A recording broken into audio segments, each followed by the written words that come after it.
Still have this two-fisted drinking thing. Wonder how that happened. Good afternoon, family. My name is Mark Houston. I'm an alcoholic. And I was separated from alcohol the morning of October 19th of 1982 by a power that I was asleep to, and it is that power that has kept me separated from that point to this point. I want to open with a prayer.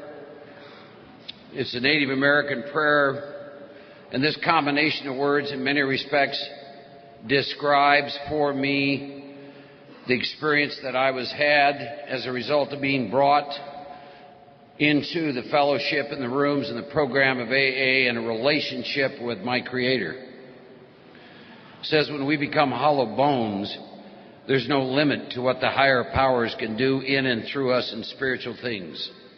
Frank Fool Crow, Lakota. If we want to be of maximum use to the Creator, we must ready ourselves to do so. If we're to become a channel for His purposes, we must prepare ourselves to do so. If we have resentment, fear, selfishness, or anger, we are not hollow bones. We must be rid of these things. We must change. We must ask for forgiveness for ourselves and forgive our brothers and sisters. We must keep our insides clean. We cannot use our power in a good way when we have blockages such as hate, judgment, and envy. When we are free of these things, the highest powers can use us beyond our wildest imagination. Then we can really help ourselves and help our people. Only when we're hollow bones can we have an effect on the world. Great Spirit, remove from us the things that block our usefulness to you. Remove today all thinking that is out of harmony with your ways. Grant us your peace and allow us to function as a hollow bone. Powerful prayer.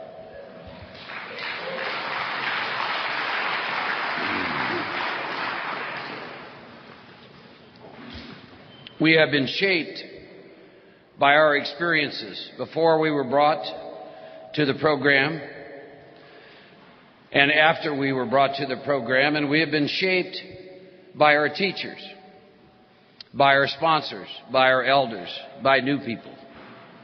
And what you will hear from me today, I will transmit to you what has been transmitted to me in the middle of all of my experience with all of that.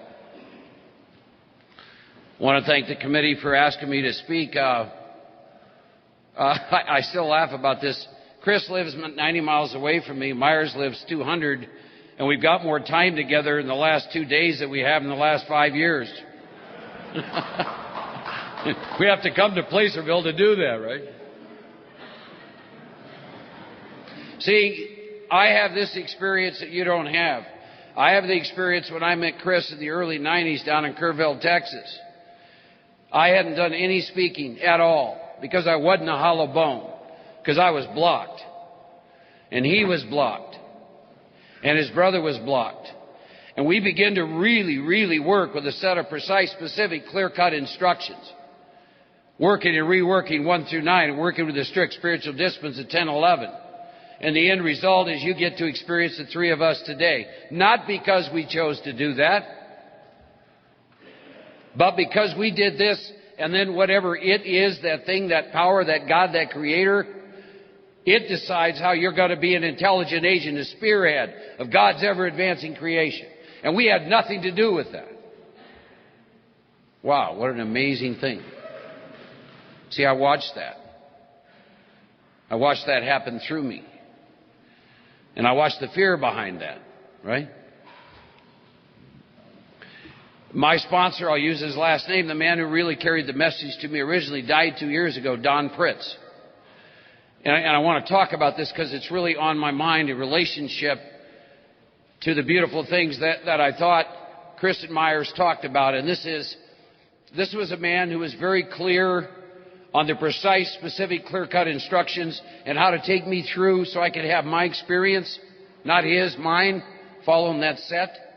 He also went on to become a world trustee, which means he had a lot of experience with the traditions and the concepts. And this is a man who said to me many years ago, every problem in the rooms of AA now and in the future could be solved by good sponsorship. And he went on to tell me what he meant by that. Now I'm going to give you an example. Almost everything in some respects that got touched on, if we had better sponsorship going on, we wouldn't have to spend 1 second at a time talking about it. Because when he sat down with me, after we began the process of the work and he began to transmit to me, remember this always. You can only transmit what you have.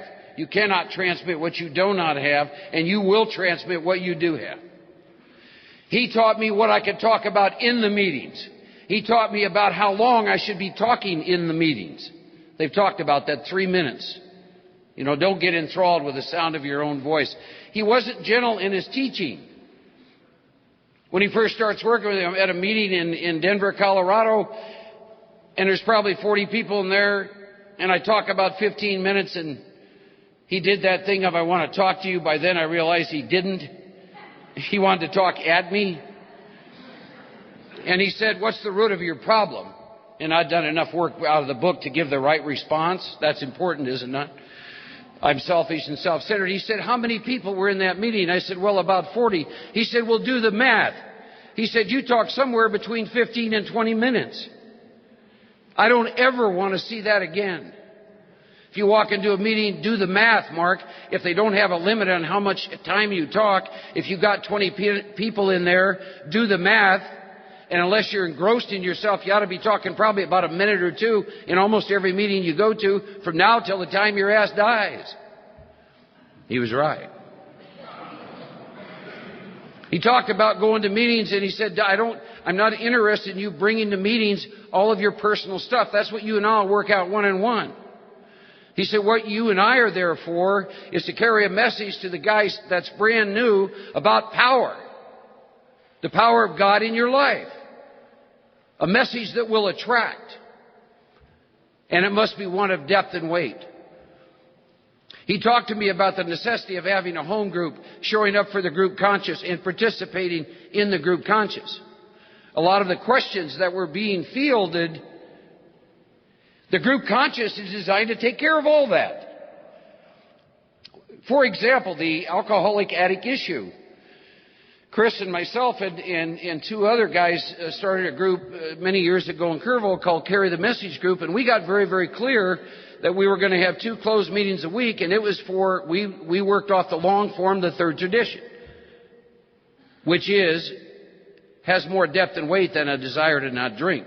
And we were very clear that if you came to that meeting and introduced yourself as an addict, we were going to go get one of the members of the group to take you outside that room and talk to you about a closed meeting. And then ultimately find out, are you an alcoholic? Maybe get you to the fellowship. So that never became an issue in our group because of the group conscious. You understand the point? And in our group conscious, we came up with a bell. We eliminated the long-winded talking. And in our group conscious, we were very clear we were going to talk about our experience in the first 164 pages. So that eliminated all of these discussions around issues. It was all transmitted throughout the group conscious. That's where the power of the group comes in. Does that make sense? You see? So the responsibility I have and what I transmit is what was transmitted to me, is to sit down with these men that I work with and talk about all this so that I don't even have to worry about them bringing it to the room. See? Amazing stuff. When I was brought into the rooms in 1982, I had brain damage, kidney damage, liver damage, and everything I owned you could put in a duffel bag. I've never relapsed since I was brought into the rooms. That has very little to do with me. People have often said, because over the years I attract chronic relapsers. I just figured there must be such a thing as reincarnation. I was not a nice guy in the last one. Because those guys are not a lot of fun. They know a lot, right? 4 favorite words are I know and yes, but. Quote the big book. How long are you sober? Got a week now. That kind of a thing. I'm going to spend a little bit of time what it was like, because if you don't know where I came from, how can you have any sense of where this power could take me to and where I am today? I can give you a few little examples. Before I came out to Sacramento, California, and I woke up on Friday morning to drive to the airport, I had my choice of 3 vehicles to drive. I could have driven a 2004 Lincoln LS, a brand new van, or a truck. When I was brought to you in 1982, all I had was what it took to get a token to get a bus ticket. I like being sober.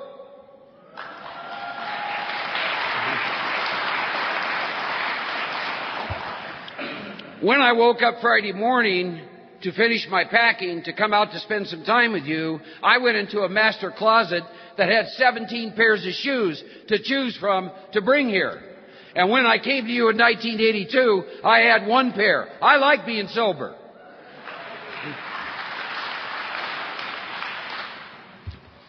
When I left on Friday, my question to myself was, how many $100 bills do you want to bring? When I came to you in 1982, I didn't have 2 quarters to bring together. I love being sober. I don't care what the hell keeps you around the room. But if you drank and did the kind of things that I did, and you have any recall of that, being sober, doing this deal, having a relationship with this power is an incredible deal. An incredible deal. I picked up a drink of alcohol when I was 16 years old. I drank for 20 years. The big book describes me. Myers and Chris both touched on this, and I can relate to this. Thank God for alcohol. I needed a drink long before I took it. I don't know why. I was absolutely full of fear. And I absolutely felt separated from everybody and everything. And the very first time I took a drink of alcohol, that thing happened where that went away. Now, a lot of you know what I'm talking about. And the reason that became important to me is I began to drink for the effect produced by alcohol. If you, in those 20 years, if you even hinted to me that you wanted me to give up alcohol, you were gone from my life. Because of the effect produced by alcohol. Alcohol treats alcoholism. And my personal experience is if I'm either going to be moving back toward a drink, or I better be experiencing conscious contact with God, because those are the only 2 things that ever gave me any peace. Those are the only 2 things that ever treated what the big book talked about was a spiritual malady. There's a line in there, we don't talk about this a lot, when the spiritual malady is overcome, and Mark straightens out mentally and physically. What does that mean? I understand about that spiritual malady. It's an internal condition. I've talked to several of you this weekend who are suffering from it. There are a lot of different words to describe it. Restless, irritable, discontent, prey to misery and depression, trouble in personal relationships, a sense of separation from everybody and everything. I know for a fact there's a whole bunch of you that came here today in a fellowship in which you should absolutely be at complete peace and ease, and you are afraid. And I can tell because there are a whole bunch of heads just nodded. That's called a spiritual malady, that sense of separation. Those were all the things that led me to drink. And then you couple that effect with a body that genetically some things have been left out. My poor mother, I always used to test, after I got struck sober and I started to go through the book and I started to understand why I'm an alcoholic, because my mother drank for 60 years but wasn't an alcoholic. I would ask her the alcoholic questions, like in the doctor's opinion. It's talking about the issue of power, choice, control, of phenomenon, craving. And I would say to her things like this. I'd say, Mom, have you ever experienced the phenomenon of craving? And you can always tell when someone's not an alcoholic because their eyes light up, they get a little big and they go, what do you mean? So I realized I need to change my verbiage. So I'd say, well, when you take a drink, do you lose control of how much you drink? And she'd look at me and she'd go, why would I do that?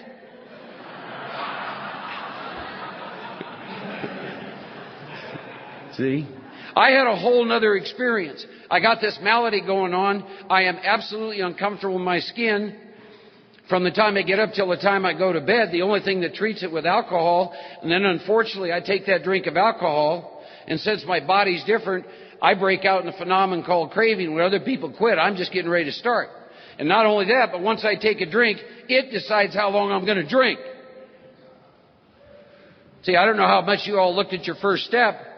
My last drink lasted a year and a half. I love it when an alcoholic tells me they think they know what it's going to look like if they pick up a drink again. I don't know what it's going to look like, because when the phenomenon of craving takes off in me, it's going to take me wherever it wants to take me. And I don't have any say in that. That is my experience.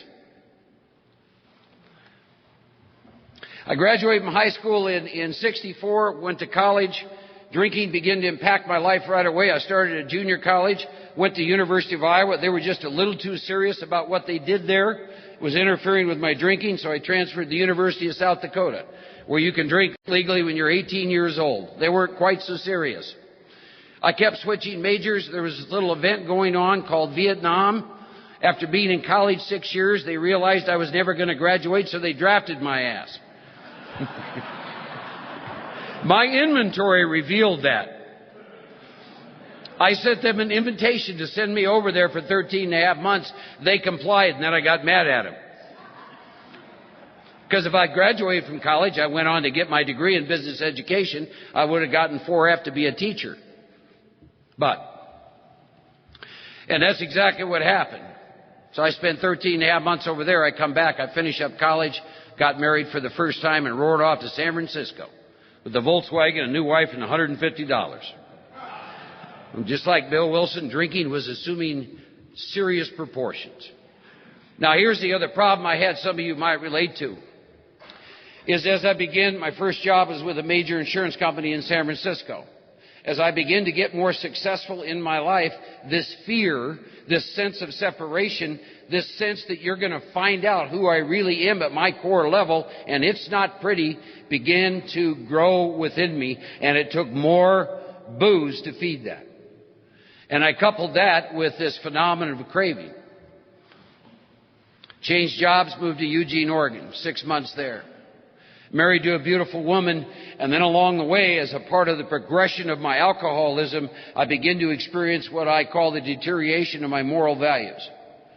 Began to commit adultery. I love alkies. They hate to use that word. I'll be working with some guy. He likes to tell me he's having an affair. I say, is that like adultery? You know how we are, right? We like to give clear, concise, evasive answers. I love it, too, when you ask an alky a question, they go, what do you mean? They're gauging where they got to go, right? Myers and Chris and I were talking. You got to understand something. Not once in my wildest dreams did I come in the rooms of AA and say to myself, God, someday I'd love to be a speaker in the rooms of AA. This is the most judgmental group of human beings on the planet. Are you crazy? Who in God's name would want to do this? You get that? See, a hollow bone, agent. Suit up, show up, boom. See?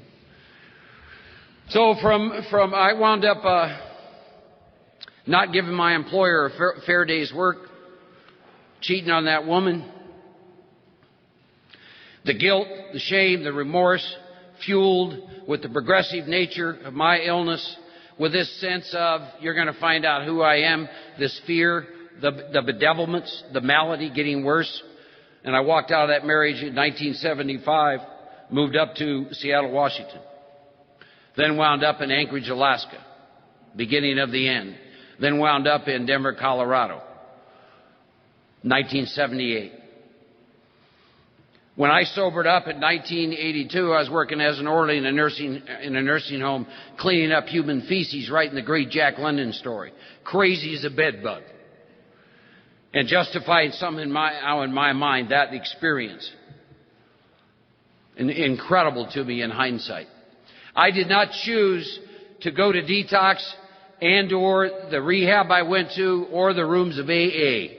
My personal experience is this power, God,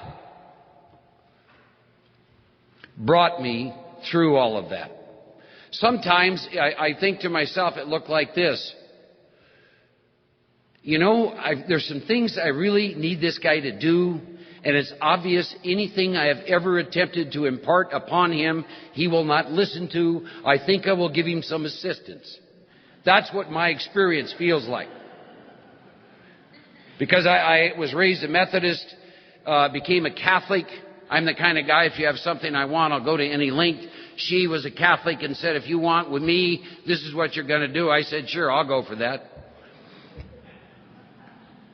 Somewhere along the line, probably became an agnostic, ambivalent, call it what you will, was brought into the rooms of Alcoholics Anonymous. And I was not in good shape. I really ran across, to tell you the truth, in hindsight, I don't have a lot of memories about my early years in AA. Because it took a long time for me just to heal in a lot of ways. I will say this, I was very fortunate in Denver to be exposed to quite a few groups where the language of the big book is all that's spoken in the group. Now, some of you, I know, I can tell looking you've been sober for a while and you can remember this, but, in the time I got sober, back then, people really chaired the meeting. And if you started getting off the topic, next, looked like that. And I was raised on that kind of AA, and I'm very grateful for that. Then somewhere around 3 years by then, I bought a home. I had a good job. I was manager of a large retail operation. And I began to suffer again severely from the malady. And at that point in time, Don came into my life. And I still remember my first meeting with him, where he took the circle and the triangle, which used to be in our book, and he really talked to me at length about that circle and the triangle. And after that meeting, I realized that this is a 3-part program to treat a threefold illness, and I was only in 1/3 of it, expecting the results of the other 2. In other words, I was going to the fellowship, right?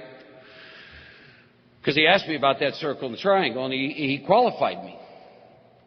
By the way, I'm going to say something else. The big book, to me, has some very clear, precise instructions about this whole issue of a new person talking to you about, quote, sponsorship and what you're supposed to do with them. Got a whole chapter, working with others, right? Tells you what to do in the first meeting. Boom, boom, boom, boom. Real brutal stuff into the employer. Brutal stuff in there. Don't work with a man who cannot or will not work with you. Well, that's pretty clear, right? Don't waste time with someone who doesn't want to get well. That seems pretty clear. Those kinds of things. But they practice that stuff. But he made me see that I was going to meetings. So he said, okay, you're in the fellowship. Yeah. So then he started asking me about the steps that those of you who've been sober for a while know. This is where, if you have someone who's been around the program for a while and they ask you to work with them, this is where you really get some evasive answers. So he said to me, have you worked all of the steps and had a spiritual experience? And when I didn't very succinctly say yes, he knew that he needed to ask more questions. So he started asking me about amends. He said, do you have unfinished amends? I said, what do you mean? Well, he said, have you made all the approaches on your amends list off your first inventory? And already he's using language I can't even frame. So he asked three or four more questions, and he said, okay, it's very obvious you have not followed the instructions out of the book and working the steps, which means, Mark, that you're not in recovery. Now, I was 3 years in the program, going to 6 meetings a week. I was a little offended at that statement. He explained to me what a recovered alcoholic looked like. He explained to me, he turned to page 58 and he spent 20 minutes explaining to me what willing to go to the link looked like by going through each of the steps. And the end result of that, Mark, is, he said in the 10th step, it says, you will enter the world of the Spirit. You will take your awakened spirit to be a service to God and your fellow human beings in every area of your life. And since you haven't done any of that work, that is not what you're bringing into the meetings. So he said, you're not in the service part of the program, and you're not in the recovery part of the program. You're only in the fellowship, which is why you are once again experiencing the bedevilments in your life. And I got it, and I knew what he was saying was absolutely the truth. So, he said, would you like to go through the work with me? Sure. So every Tuesday morning at 6:30, till I got through with the steps, I went over to his house, and we spent an hour, starting on the title page, going through the book. This was another statement he made, which I thought was very interesting. Actually, I thought it was very arrogant. He looks me dead in the eye, and he said, I can show you precisely how to have a revolutionary spiritual experience. Because, you hear some stuff in the rooms about smorgasbord, take what you want, yada, yada, yada. None of which is in the big book, by the way. It's kind of like the don't drink and go to meetings. I don't even address those kinds of statements anymore because they're not in this. They're not in this. Those statements refer to people who are different than me. See? Don't drink even if your ass falls off. My ass even hits a falling off I drink. Put the plug in the jug. I don't have any power to do that. Just don't drink and come back. I don't have the power to do that. There's a reason none of those are in here. Because they refer to people who don't have the illness I have. See? Which is why my sponsorship lineage never uses them. You understand? I'll remember to this day what Don said to me. He said, Mark, he said, if you suffer from the disease of alcoholism, don't have a revolutionary spiritual experience, you're probably going to die, which is why I'm going to work with you out of the big book. Mark, we're going to carry this message, not my message. So he opened the front of the book and we went through. Wow, what a deal. And I did have a profound experience off of that. I'm going to show you the difference between what I'd call middle of the road and that experience. The first man that took me through this book in a somewhat haphazard fashion, I think I probably had about 14 resentments. And when I came to amends the first time through, I might have had, if I was lucky, 20. When I got the other side of the work with Don, I had 127 amends to make. A lot of money to pay back. 7 states to go to clean that up. Took me 17 years to make all of my amends from my first list and pay all the money back.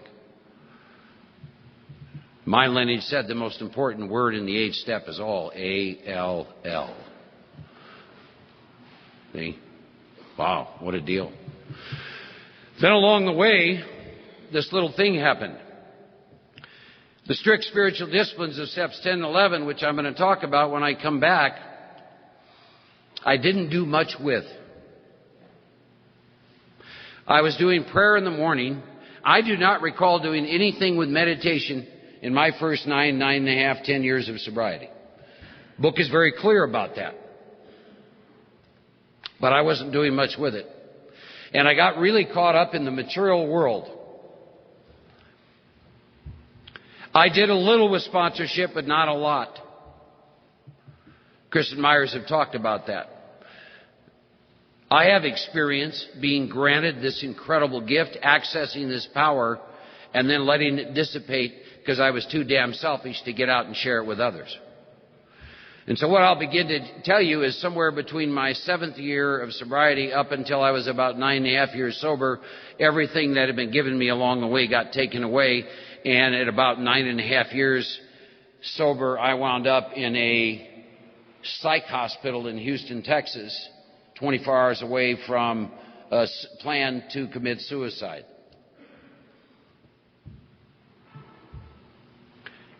Incredible experience. I can't find that in the pages of the big book as a promise.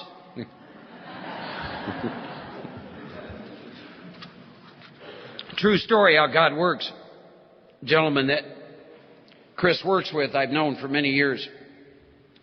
And I hadn't talked to him in 2.5 years, and I'm very serious. I'd had all the fun I could stand, sober. My untreated alcoholism, my depression took me to a place where I was sitting in an apartment. I couldn't leave, I couldn't work, I couldn't go to a meeting, and I couldn't drink.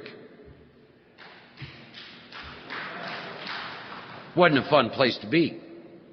We have a suicide rate 75 times higher than the national average because we have so much fun being sober. This has been mentioned already. All the years I drank, not one time did I think of committing suicide. I did a whole bunch of times sober. You know why? Because of the effect produced by alcohol. That's why. I better be getting that same effect sober. I get a call from this guy out of the middle of nowhere. And those of you who at times have gone through intense suffering, you have experience, you'll know what I mean. He wouldn't shut up. And he kept talking to me, and he had known me long enough, he knew that I was fixing to do something. So I hang up the phone from him. He's in Houston, Texas. I'm in Denver, Colorado. 10 minutes later, there's a knock on my door. And another guy that we knew named Mike showed up, and I hadn't seen him in about 3 years, and I wasn't real happy he was there either. Not only that, about 4 hours later, when the sumbitch wouldn't leave, I wasn't real happy either. And about that time, there's a knock on the door, and Rich had left, got on a plane, flew to Denver, Colorado, came in, packed my bag, and said, "You're going to the nut house." Put me on the plane, took me down, put me in that nut house. About 2 weeks into that, I had the most significant third step experience I've ever had. And here's what really went on with me. Drunk and or sober at that time, my best efforts to manage my life had me in that position. I'm 44 years old, locked up in a nut house. No job, no career, no nothing, in more pain than I could ever begin to imagine. And in that nut house, I said to this power, who I don't understand, but experience, "Here's the deal, power.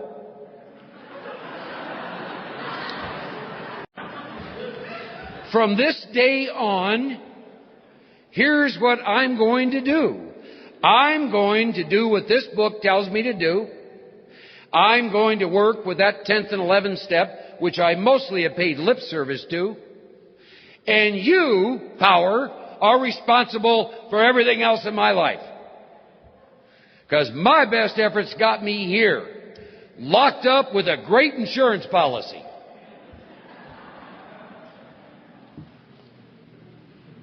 I died. A part of me died there.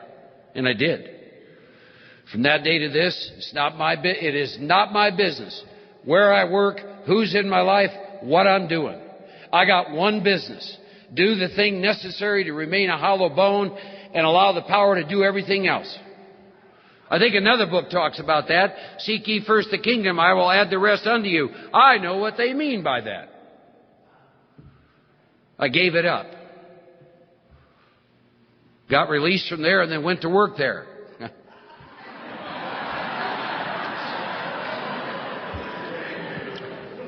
And then my pal moved up to the hill country. So I'm down in South Houston, don't really know anybody. And I'm carrying my experience with the steps into meetings. And I had a bunch of people ask me to work with them.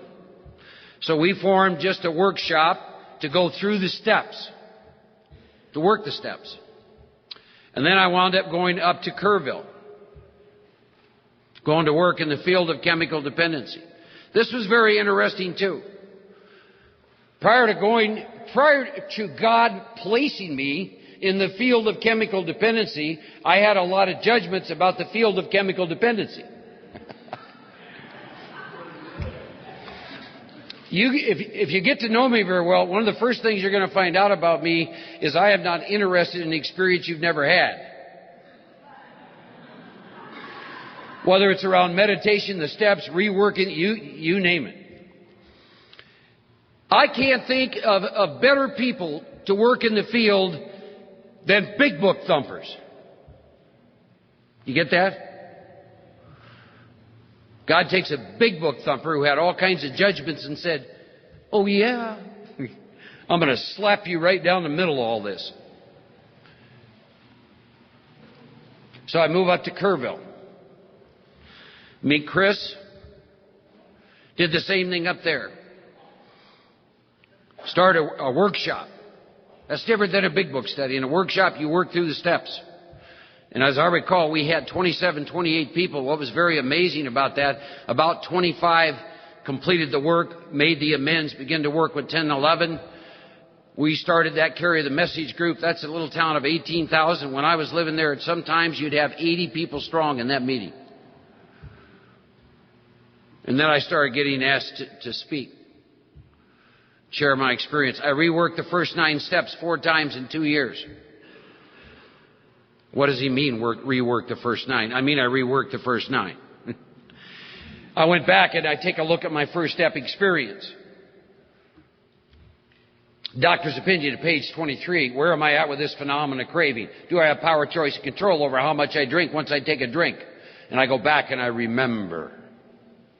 Pages 23 to 43. Do I commit the most insane act of my life, stone cold sober? I love to ask chronic relapsers, were you involved in your last relapse? They all go, yes. Why do you ask? Well, if I'm involved in my relapses, then I got power over alcohol. My book is very clear that I've lost the power to choose whether I drink or not drink. And those pages, 23 to 43, are the pages that turn me into a seeker of power.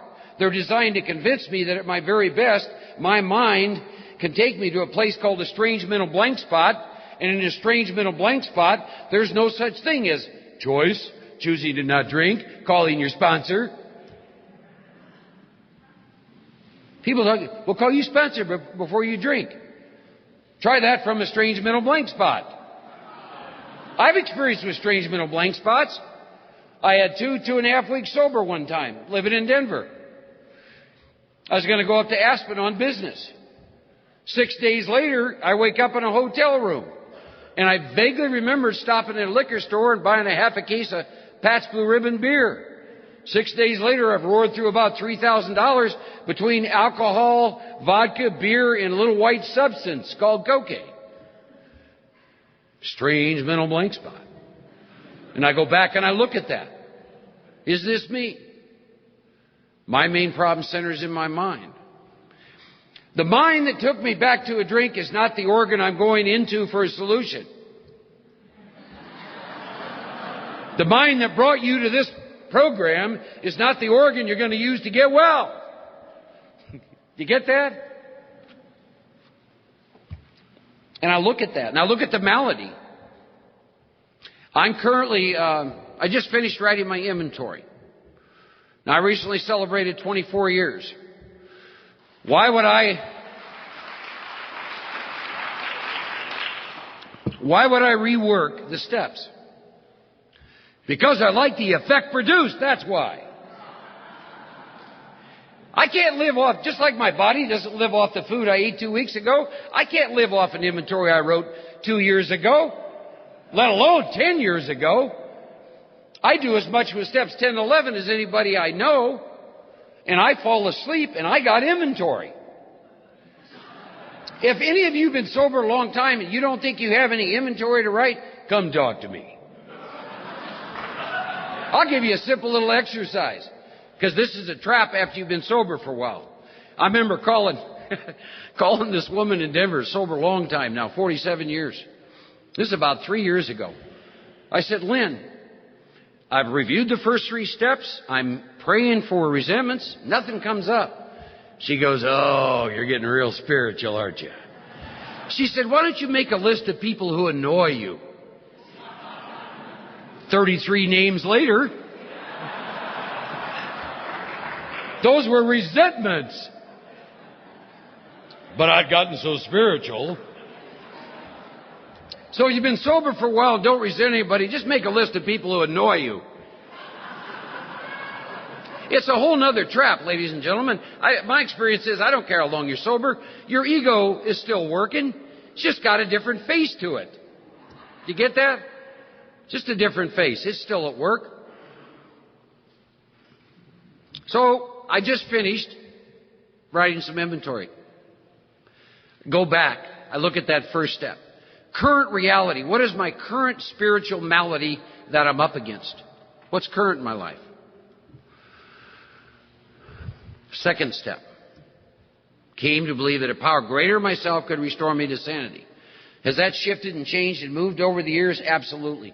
I consider We Agnostics to be one of the most profound pieces of literature I have ever read in my entire life.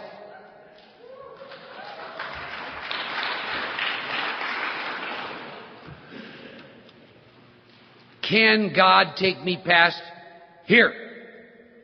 Every one of us in this room, we're here. Is there more past here? Dimensions of joy, wonder, love, usefulness, service than you can ever imagine. Of course there is. Why? Because God is infinite. That's why. Do you want to taste it? See? Do you want to go past? Can you let go of what you think you know? New experience. See? Yeah, how do you not get juiced up and excited about that? See? My God, no wonder, I think about this often. Can you imagine how incredible it would be if you had a new man or a new woman come into a group that's vibrating with the power of what happens because of this relationship with God as a result of working through those steps, where you're talking about incredible, amazing stuff in your life. And there's more. And you barely just touched it. Do you think they'd bring them back? Yeah, they'd come back. They'd say, I want some of that shit those people got. I don't know what they got, but I want some of it. I've been in meetings like that. I've been around groups of men and women in my recovery doing this deal. I remember one time when I went to Denver, Colorado to Don's memorial. This is what this program does. He got sober his third time in a federal penitentiary. Went on to become a world trustee of Alcoholics Anonymous. There were so many people that wanted to honor him, they had to have a memorial, and there were 1,200 of us there from all over the world. And we sat in this meeting one night. Jeez, I almost vibrated out of the place. Staggering power in that room. One guy, 43 years sober, talking about his current inventory and what he's doing with 10 and 11 and how the best years of his life are ahead of him. He's 82 years old.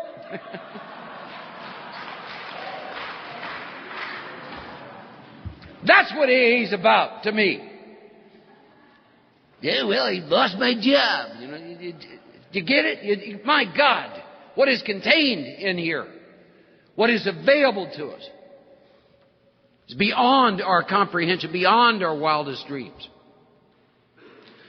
You look at that third step decision. Am I convinced my life run of my will, drunk or sober, right now, current reality, cannot and will not work? Am I convinced of that? Look at your current reality. There's some areas that you're running your life on self-will. Any of you think you're not? Ask people close to you. There's little tests to find out about this stuff. If you're in a relationship, go to your significant other and say, listen, I have a little question for you. Been sober for a while. I consider myself to be a pretty spiritual dude. Do you see any areas that I might be imposing my self-will by chance? Get out your pen and paper, write it down. You got something to look at. And my book describes to me what that looks like. I'm trying to make the arrangements so people don't only stay put. And, if they would live as long as I think they should live. And it's plays out in a lot of different ways. And if we get the right president and, if AA would just shape up and just, and all kinds of stuff. And you see that. You see you're up against that stuff again. See, because you can't defeat your ego. Big Book says, I hope you're convinced not only God can remove whatever self-will has got you blocked up. Right? And then you make that decision. The book tells you finally what's wrong with you. By the way, it's the taper's fault. I went a little over my 30 minutes. He told me I could go 45. So if that's a problem for anybody, put his name in column 1.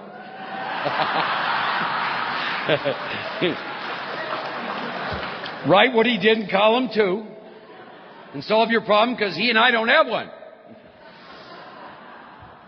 So you make that decision. The decision's at the bottom of page 62. And the decision is that from this point on, this drama called life, this thing called life, God is going to direct my life. God's the principal, God's the father, God's the employer. I get to be the child, the actor, the agent, and the employee, and that is a neat deal. And I make that decision, and then I say that prayer. That powerful, powerful prayer, which we say and then forget we said it, right? Think about these words. And then I'm going to close. We're going to take a break. We're going to come back, and I'm going to talk about the juice, 10, 11, and 12.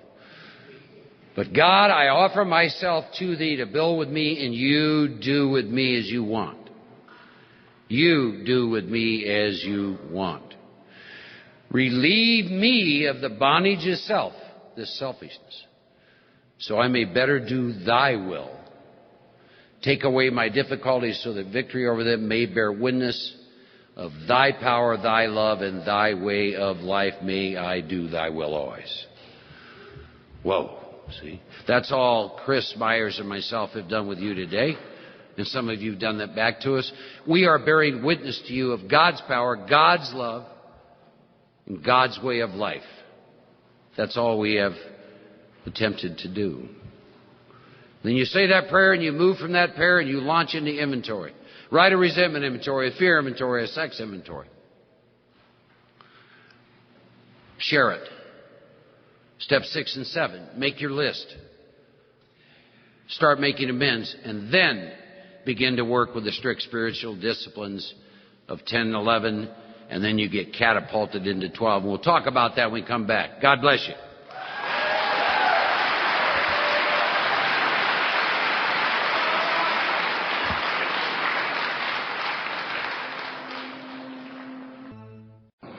Hello, family. My name is Mark. I'm an alcoholic. I want to read something from one of my meditation books. It's called 365 Tao, spelled T-A-O. It's called Practice. Spiritual success is gained by daily cultivation. If you practice for the day, you have won. If you are lazy for the day, then you have lost. Self-cultivation is the heart of spiritual attainment. Gaining insight and ability is not a matter of grand statements, dramatic initiations, or sporadic moments of enlightenment. Those things are only highlights in a life of consistent activity. Whatever system of spirituality you practice, do it every day. If it's prayer, then pray every day. If it's meditation, then meditate every day. If it's exercise, then exercise every day. Only then will you be able to say that you're truly practicing spirituality. This methodical approach is reassuring in several ways. First, it provides you with a process and a means to maintain progress, even if that particular day is not inspiring or significant. Just to practice is already good. Secondly, it gives you a certain faith. If you practice every day, it is inevitable that you will gain from it. Thirdly, constant practice gives you a certain satisfaction. How can you say to yourself that you have truly entered a spiritual path unless you can look back on years of daily practice and take comfort in the momentum that it has given you?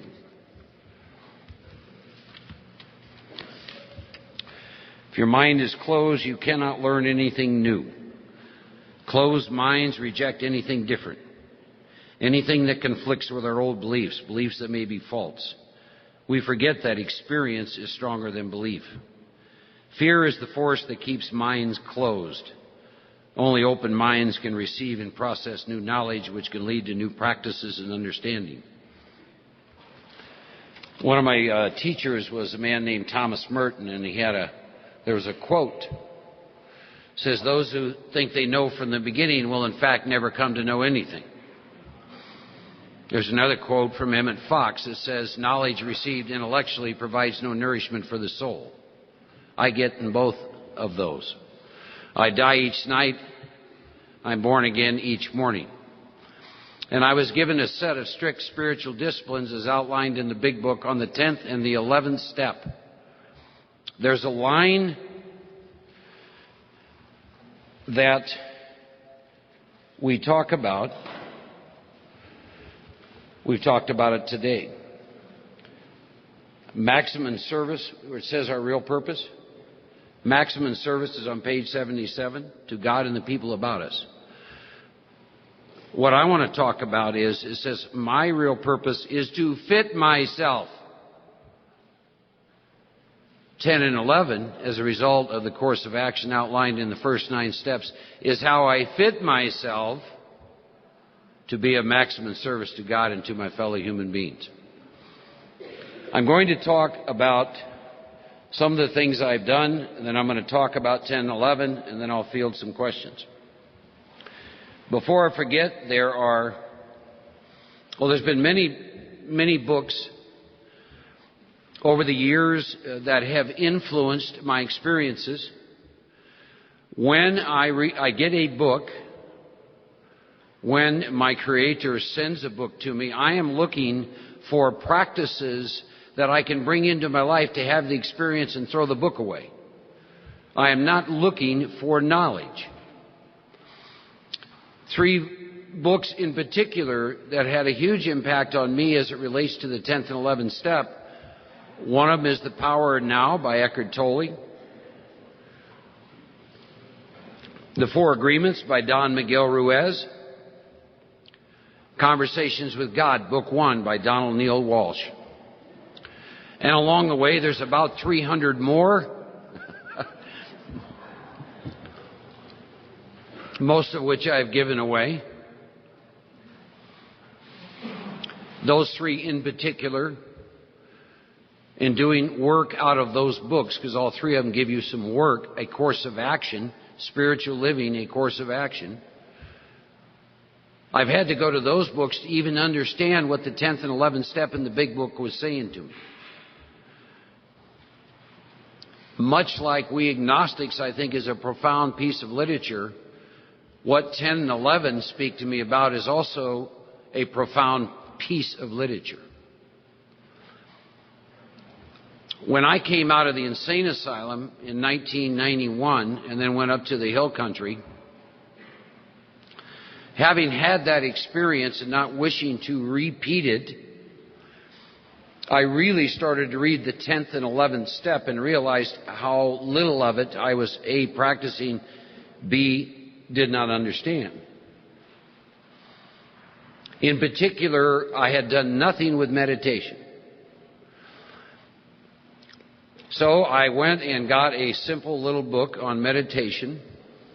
And I'm an athlete and I work out, so I get daily discipline. I went out and I bought a timer.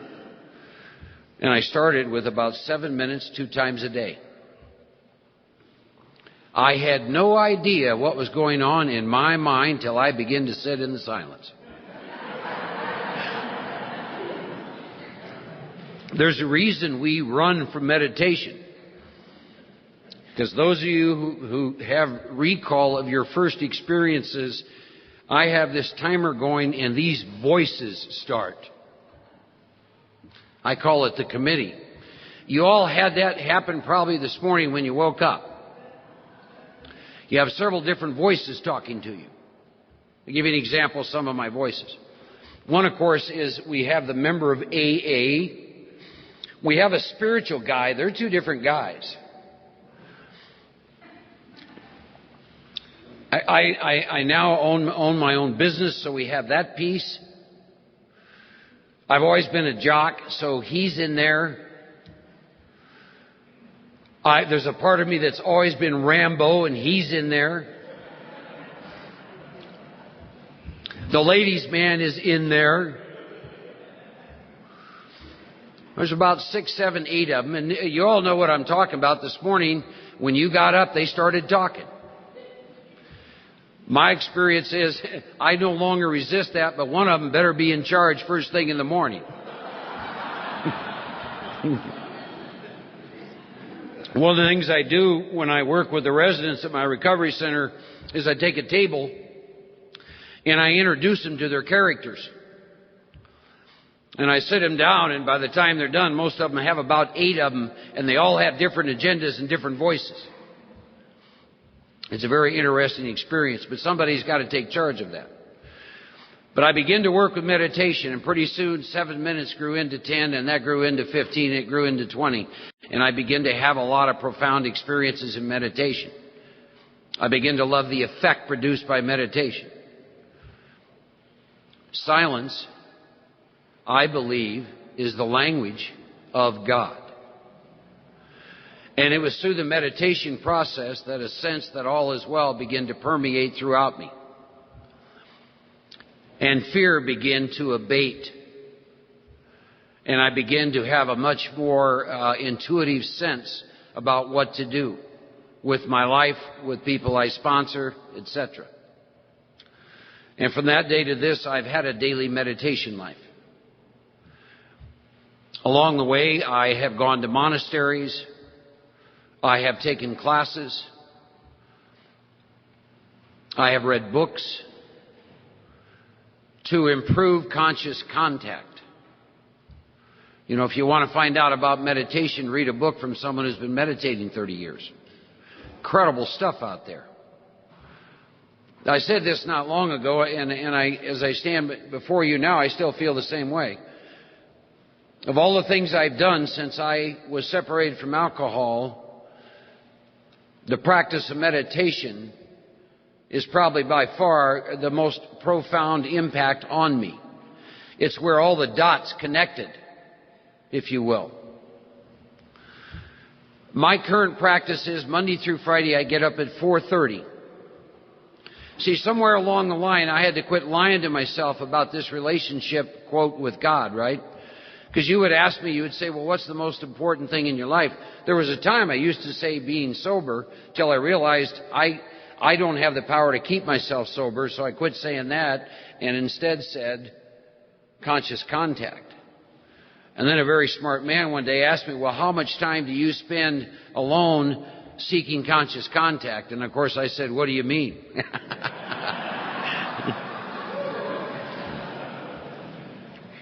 I still get up at 4:30. The reason is I normally don't leave for work till 6:30. And my current set of practices in the morning take about an hour. A little coffee, a couple cigarettes. I have 3 meditation books. I read 84 through 88. And I'm currently working out of one of Eckhart Tolle's book called Stillness Speaks. And I'll read a couple paragraphs, and then I set a timer, and I meditate. Currently doing 20 minutes. Times I've done less, times I've done more. I have no expectations in meditation. I hear a lot of stuff about meditation. Well, I'm going to quiet my mind. Good luck. I'm going to think spiritual things. Good luck. First start meditating, all this lustful stuff's roaring through my mind.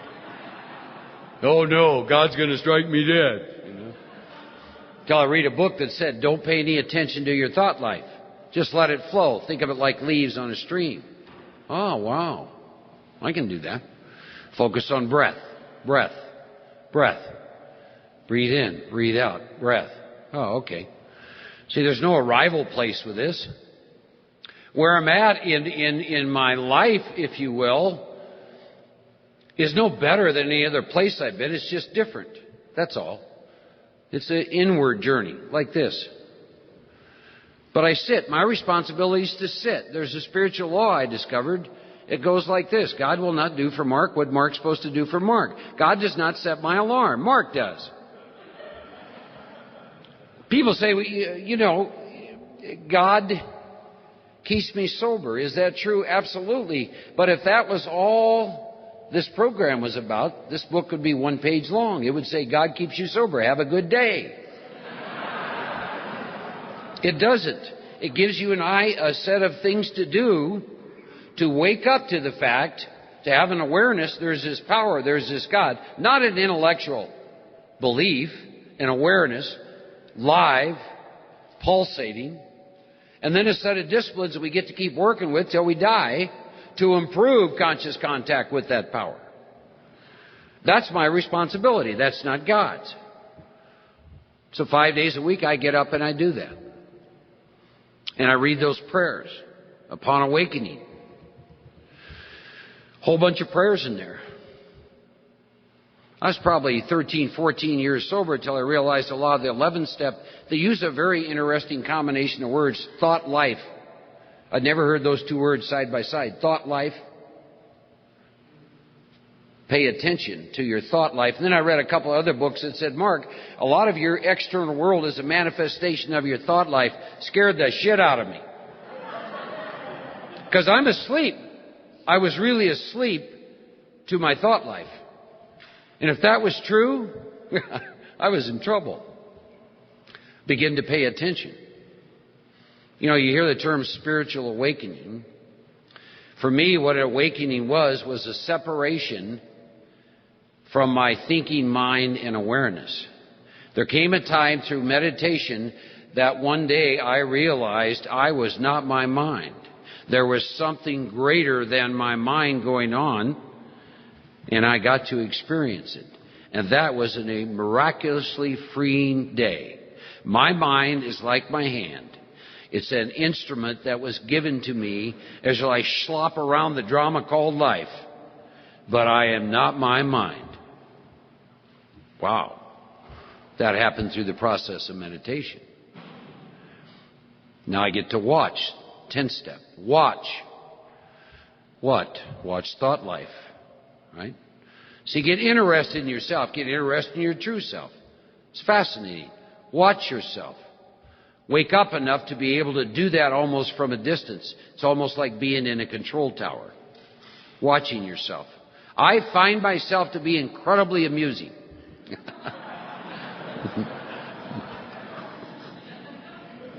I certainly do not take myself quite so seriously anymore. Normally, every year I have one or two books that I work with in terms of practices. As I've learned more about spiritual laws, which I strongly suspect govern the universe, and as far as I can tell, God doesn't change just because I'm an Elkie for me. I've gone back to Conversations with God, Book 1, and I'm rereading that. Since 1997-98, I began to work with a vision, a yearly vision. Some people call it goals. I take one of these. I cut out all kinds of things from magazines in every single area, quote, my life, from career to money to my physical body to relationships to spirituality, and I put them throughout this whole book, and then I write out my vision. You got to remember early on in the steps, the big book talks about a power greater than myself needs to restore me to sanity. In the third step, I make a decision to turn my will over to God, correct? And by the time you get to the 10th step, the 10th step says that you can use your will along this line all you wish. So is it possible that if my will is aligned with that will, that my will for me is God's will for me? And that I maybe better get a little bit more involved with the life that I am creating. And I begin to do that. I took complete responsibility for my life. Wow. What a deal. 10th step. This thought brings me to what thought? Finish amends. Finish amends. I was talking to John earlier. I think it's very important if you're in the program, if you're fairly new, or even if you've been around for a while, that you always have the capacity to locate yourself in the recovery process. Well, he's making amends. So he's located in the 9th step, working with the disciplines of 10, 11, and 12. And the book in this particular area talks about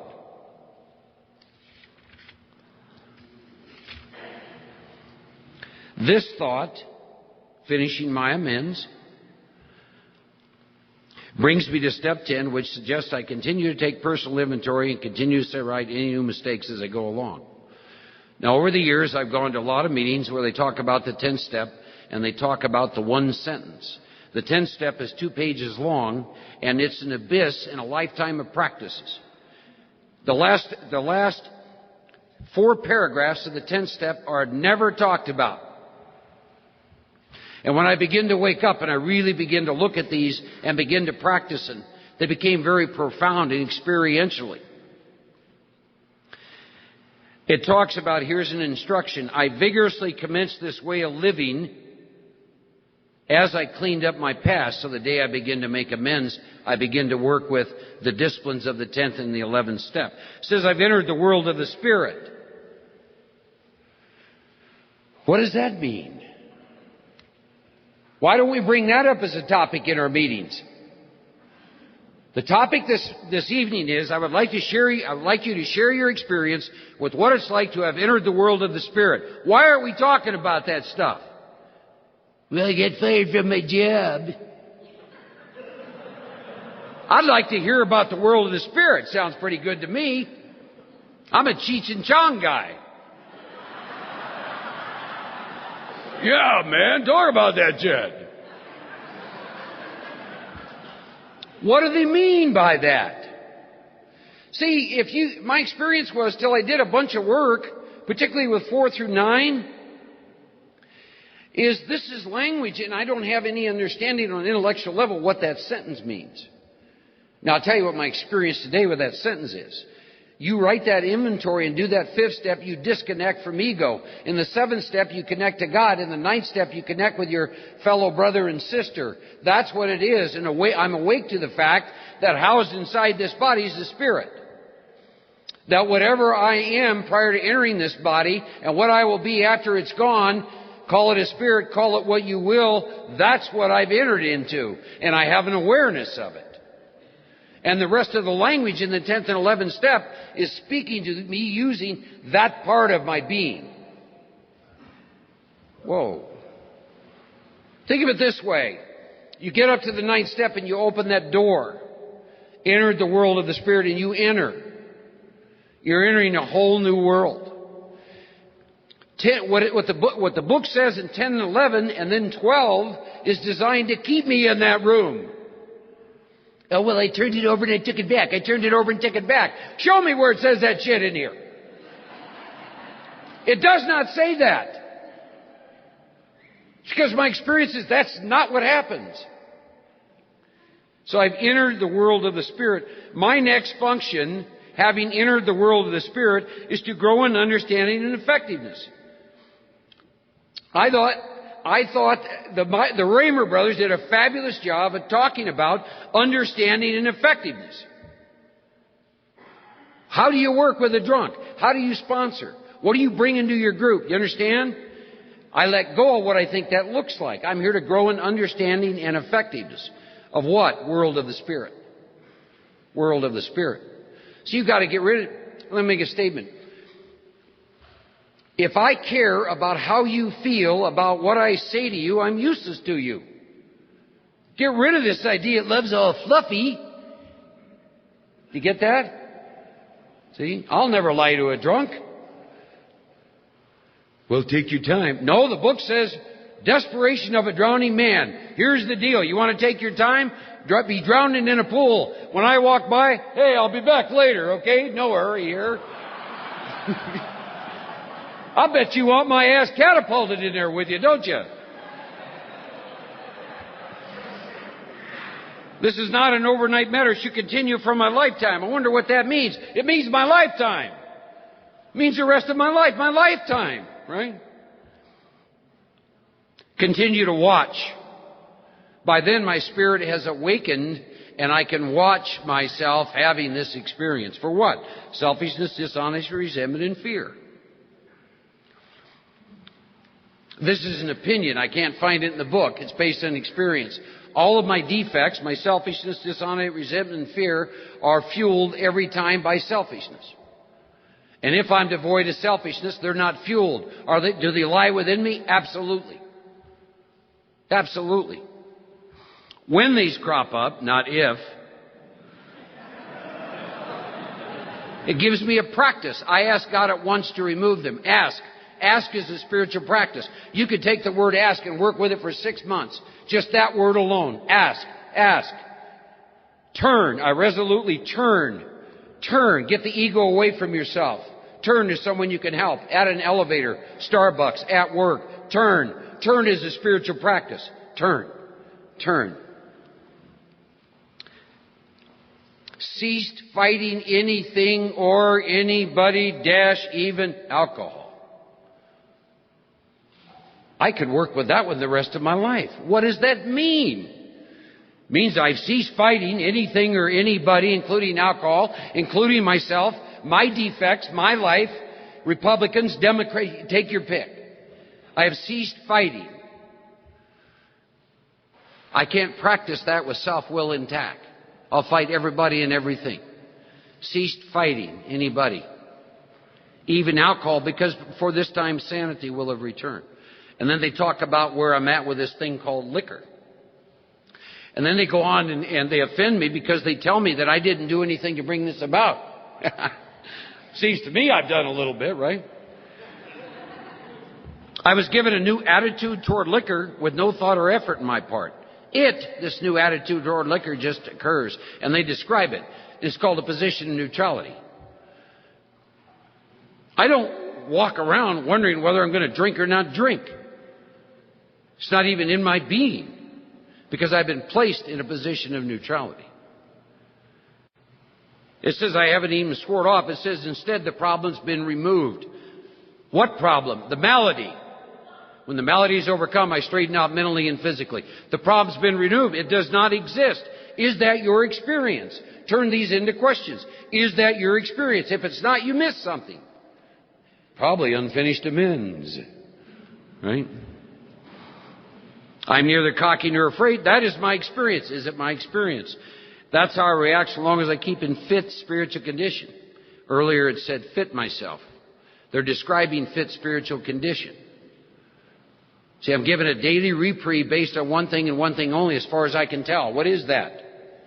Fit spiritual condition. Who's responsible for it? I am. Not God. I'll twist your head a little. There is a theory that God gave us free will. How many of you believe that? That God gave us free will. Okay? Half the room, the other is, I ain't raised my hand with that crazy guy. God knows where he'll take that one. Well, since I'm not God, I don't know if that's true or not, but it, probably has a little merit. If, in fact, this power has given me free will, that being the case, that power will never interfere with the path of my will. If I choose not to make this a way of life, choose not to sponsor, work the steps, do whatever, will that power interfere? No. Why would it interfere with its greatest gift? It won't. The other side of the coin is, if God gave us will, and through a series of actions, I say to that power, I want to meet you, I need you, that power must come. That's my experience. Because later it's going to go on and talk about, I'm given this daily reprieve, and every day is a day when I must carry the visions of God will in all activities. How do I serve thee? These thoughts go with me constantly. Check these two sentences out. By the way, take these into your meetings too. I hope we mess up some meetings around here for a while. Here's what it is. I can exercise my willpower along this line all I wish. It is the proper use of the will. It is the proper use of the will. I can exercise my will along this line. You better get involved with your life. 10-step, line of the will. What's it look like? I don't know about the rest of you. I'm at home. I got a couple cats.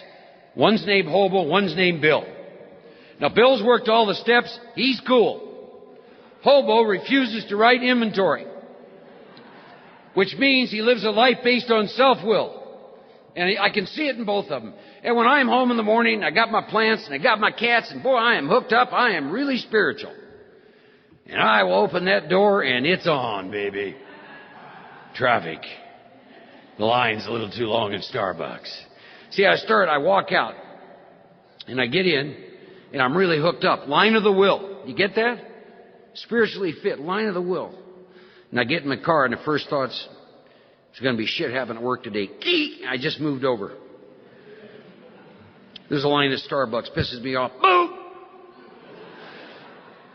I beat all my employees to work. Boom! If you're not working with this shit by the end of the night, no wonder you're spinning like this. You bring that shit into my meeting.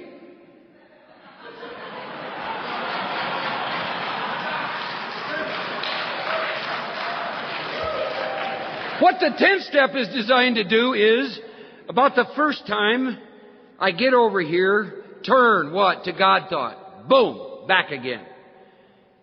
10 minutes later, Starbucks. They need to hurry up. They need to give me a private lane. Thy will be done. Boom! Back. Right? You see? Works like that all day long. Practice, practice. Fabulous stuff. Turn, practice. Come back. Line to the will. All day long. Talks about I receive strength, inspiration, and direction. I become God conscious. I begin to develop this vital sixth sense. Sixth sense. Here's another great topic. How many of you have ever gone to a meeting where the chairperson said, share your experience with your new sixth sense? That ever happened? Why don't we talk about this stuff? Gee, I wonder. See? Incredible stuff. What does it mean, sixth sense? Wake. I'm awake. Sixth sense. Intuition. Power. Start working with that sixth sense. See? You've all had that happen. Driving down the road, voice says, call. Call this person. Just follow it. You act on it. Right? Single. You meet this gal and the voice says, stay away. No. We've all paid the price for that one. I tell you, this program does work. I've been married and divorced 4 times, but I haven't found it necessary to get married in the last 12 years.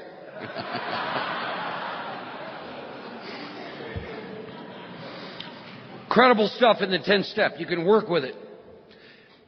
Here's my deal on the 10th step. The 10 steps what I work with when I leave my plants in Hobo and Bill. And I walk to my car. All day long I work with 10. See, if you're in the middle of the road and there's an 18-wheeler coming at you, not a good time to analyze how the hell you got there. Get out of the way. 10th step. All day long. Line of the will. Now I go back home at night. Got the plants. I'm all spiritual again. Bill and Hobo. And now I'm going to do my 11th step. See, I did my 11th step in the morning. Walked out the door. Worked with 10 all day long. Now I'm back home again. The spiritual guy comes out again. Got to finish the night with the evening review and answer all the questions. Make amends promptly if I've harmed anyone. Do a little meditation. 11th step. You get that? I'm back to the 11th step. Answer the questions. Go to bed at night. It's clean. It's clear. There's no guilt. There's no shame. There's no remorse. There's no anger. There's no resentment. I wake up the next day. Now I'm going to give you I want you to think about this. If you're not doing the kind of stuff I'm talking about with 10 and 11, I talked about line of the will. What happens if you go a week and don't do an evening review, let alone a month, in every area of your life? Do you get that? With self-will going on. You want to know why you have so much suffering in the room? Based on my experience, that's why. I'm given a daily reprieve based on fit spiritual condition. I was given some tools to do that so I can go to bed at night and sleep peacefully with a clean slate, or at least I know what to do to clean up the slate. Line of the will. Stay aligned. This is incredible fun stuff to practice. See? Be quick to see where religious people are right. There's incredible books out there. Incredible books. Tell you what to do. Meditation, forgiveness, all kinds of stuff. Fabulous stuff out there to read. AA. This is kindergarten spirituality, ladies and gentlemen. You know, I went to a weekend and we had a guy came in. He was a Buddhist monk and he lived in a monastery for 31 years. This may be a little difficult for some of you to believe, but he only slept 2 hours a night. And that's all he had slept for almost 15 years. And he meditated 2 times a day for 2 hours at a time. He comes into the room and there were curtains in the room and they all started moving. Talk about energy. Talk about...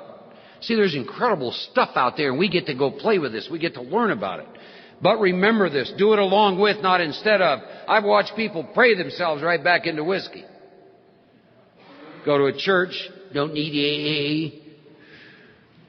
We got to be the only group of people. We've been given this path, and then we turn our back on it. See, I do a lot of stuff along with, but never instead of. I was shown this path. This is my path. I was given this set of practices. And that's what I work with. And I'll do that till the day I die. You do all this, 12 takes care of itself. I still work with a lot of men. In Austin, some of them around the country. Over the years, I also received a blessing. I've been given an opportunity to sponsor people long time sober, much longer than me, dying of untreated alcoholism in the rooms, but couldn't say anything because they were elders. 3 of them in particular. Shortest time any one of them has is 37 years. And to take them through the steps again and watch what happens to them. Unbelievable. These people, I love what Chris was saying. Well, you're too busy for a meeting. I sponsor a woman named Joanne R. from Dallas, Texas. Joanne is 80 years old. She's 40 years sober. Been wearing a pacemaker 20 years. Still goes to 4 meetings a week. Still sponsors 4 women. But I can't get to a meeting. Yes, you can. Yes, you can. See? I won't turn my back on the place in which I was given a path to experience this incredible thing called God and God's power. And then to turn around and to carry that back into the rooms. Fit myself, and all the rest starts to happen. That's all I got. God bless you. I'll take some questions.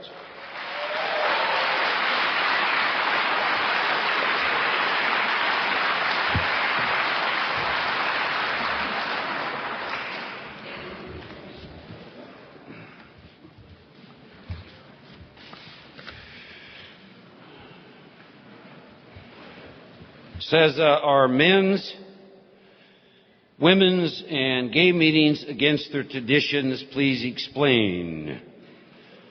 Well, if you read the traditions, what do they say? What's the requirement for membership? Huh? Okay. So if there's more than one requirement, are you following the traditions? Yes or no? Well, then you've answered your own question. Now remember what that book says, what the traditions say. The group conscious can do what it wants, can it? So, there you go. Here, I'll spin your head a little too.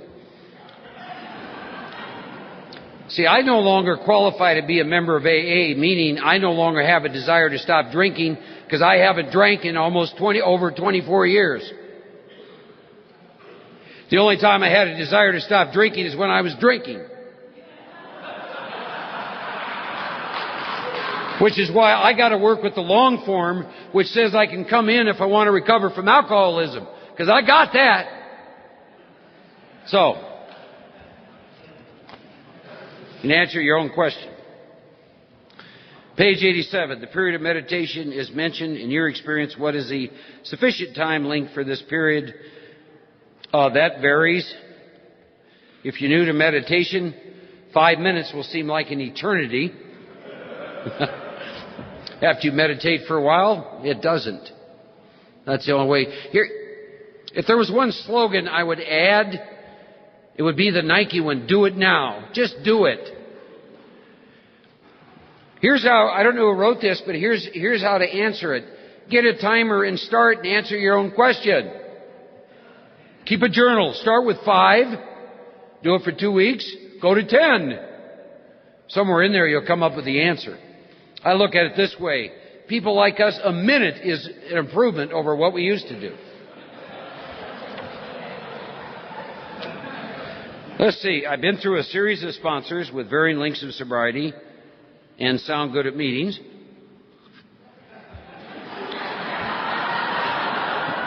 Not a single one has worked with me through all 12 steps from the Big Book. I have followed the directions myself. I had a spiritual awakening, and now I actively sponsor several men, but I still feel like I'm missing out by not having one man with whom I can confide. Well, for me, I'll say it this way, I'm responsible. I'll find someone. Currently, there's four men who call me sponsor who do not live in the town in which I can eyeball them. Now, these men have been sober for a while, and they're very accountable to a home group and other people. They don't need babysitting. But I'm responsible for finding someone to work with. You know, for me, when I've gone back through the work, at times I will find different people to help me do that. I'm not necessarily concerned with their length of sobriety. I think it was mentioned earlier, sometimes there's people who could even be fairly new in the program, they're really on fire. You don't tell them this, though. You know, it's like God's just spewing out of their mouth, but they don't know it. Now, you don't want to tell them, because they'll wake up to it then. But so you pretend like they're coming to you for wisdom, but you're just learning. So I've gone through the work with guys like that. But I'm responsible. So the only way I know how to answer that is there's a lot of people around the country who work out of the big book. I will make this statement. Don't ever let anyone read your big book for you. Understand something. Every one of us in this room, we have been influenced by our teachers, right? So let's say, for example, you've had a sponsor that didn't work with you out of the big book and really take you through the whole process. That's because no one did it with them. It's not a question of fault. You transmit what you got. You cannot transmit what you don't have. Does that make sense? Tell you some neat things that have happened over the years is I've taken some people through the process who went back to their sponsors and wound up carrying this message to their sponsors, and their sponsors worked the steps. But it isn't a matter of fault or blame. I was blessed with Don Pritz coming into my life, showing me the set of precise, specific, clear-cut instructions. Do you get that? There's no fault to be assigned in any of this. And here's the last thing around that issue is, you got a big book. It kind of tells you what to do. So don't be blaming your sponsor.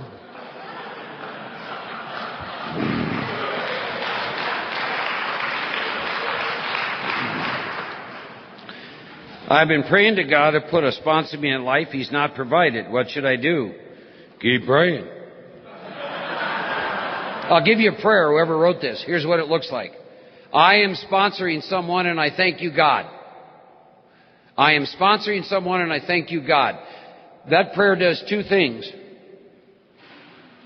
It implies it's already happened and you're thanking God for that which has already happened. Time just hasn't caught up with it. You do that and you will be sponsoring somebody. Do you feel one should go completely through the steps every few years? Yes.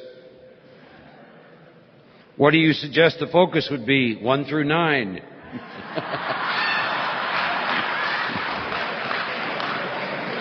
The focus is your current reality, the current stuff that's going to take you back to whiskey. That's normally the focus. That'll be shown to you in the 4th step. When I work the steps now, I sit down and anywhere from 1 to 3 hours review the first 3-step considerations. And then I launch into my inventory. I don't take a long time to do that. And then it comes to me. The inventory I just got through writing is current. It's the current stuff I'm up against. It's not old stuff.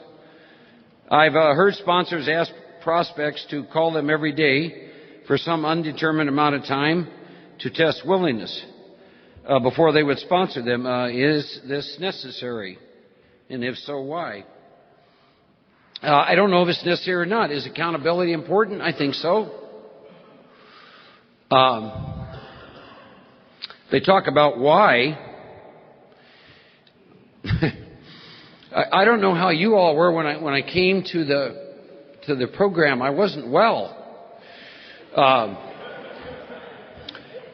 I wasn't disciplined. I think anything that goes along those lines is very helpful. What I really would hope in there from a standpoint of sponsorship, if someone approaches me, I do what the book says. I meet with them, find out what I can about them. I take about 20 minutes. I talk to them about the 12 steps. Let me make this statement. You've heard this before. We say to new people, are you willing to go to any length, right? And they lie to us and say yes. Here's why they lie to us. They never ask what that means. I have a responsibility to communicate to a new person what that means, and I tell them. I go through the 12 steps, and I say, this is what you're going to have to do. In conjunction with this, you're going to go to meetings, and then ultimately you're going to work with a whole bunch of guys. I remember one guy looked at me and he goes, God, Mark, that's a bit much. I just don't want to drink. I said, well, that's what we have to do. See, and then you send them away and think about, are you willing to go to any length? I don't soft sell this deal. Hell, if spiritual living was easy, there'd be 5,000 people here. It's not. But don't soft sell this. Amends. I talk about, even with a new guy, you get to the 9th step. Oh, you're going to make a list of all the amends. You're going to pay all the money back. You're going to talk to your parents. You're going to clean all that shit up. What are you going to do? Lie to them? Pretend they don't have to do it? Right? They get done with that a day or two later, call me and say, yeah, I know what willing to go to any length looks like. I'm willing to do that. Let's rock and roll. And then we start from that point. Do I personally do this thing I call every day? Absolutely not. Why? Don said to me, I'm going to get you independent of me as quick as possible. That's why. See, don't worship the fingers, worship God. What do I mean by the fingers? The book, the steps, my sponsor, beep, beep, beep. Right? Worship God, not the fingers. Does that make sense? See, why? Sponsors die. They get drunk. Groups fold. That's why. You get that? So don't build those dependencies. This is an observation. I noticed this will happen. I've noticed this happening more so with women in the fellowship. They'll develop these mother-daughter kind of stuff. I'm useless if I'm that way. I get real clear with new men I work with. I ain't your friend. I ain't your pal. You have nothing I want. Someone's got to run the show. It ain't going to be you. This is what it looks like. I mean, really go in and read, working with others, and read to the employer about how you work with people. There's no fluff in there. It doesn't also look real kind. They're very, very clear about what that whole process looks like. See? How do you continually work the 10th and 11th step? I think I went over that. Every day. A newcomer asked at a meeting, if this is a God of my understanding, and he's an all-inclusive, not exclusive, why do we say the Lord's Prayer at the end of the meeting when that pertains to one God? Because we started out that way and no one ever asked. I don't know. Tell you, my experience around the God issue or this prayer, I look at it this way. There's a lot of different dogmas or religions out there, correct? There's Christian and Buddhist and Baptist and Methodist and Catholic and agnostic and atheist and all kinds. And I look at them like, imagine we're at the bottom of a hill and there's donkeys. And the donkeys are all the different religions. So there's 50 of them or 100 of them. And the only way you get up this hill is on these donkeys. So we all get on a donkey. There's the AA donkey, there's the Catholic donkey, there's the Jewish donkey, there's the Muslim donkey, there's the agnostic donkey, there's the atheist donkey, there's the Buddhist donkey. And unfortunately, as we go up the hill, instead of enjoying the view, we're arguing about the merits of my donkey over your donkey.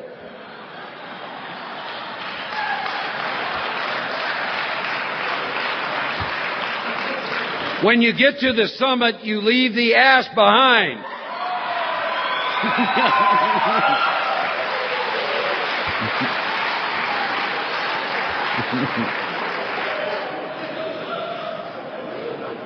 What is your view on spiritual experience to a spiritual conviction? That'll be my next book.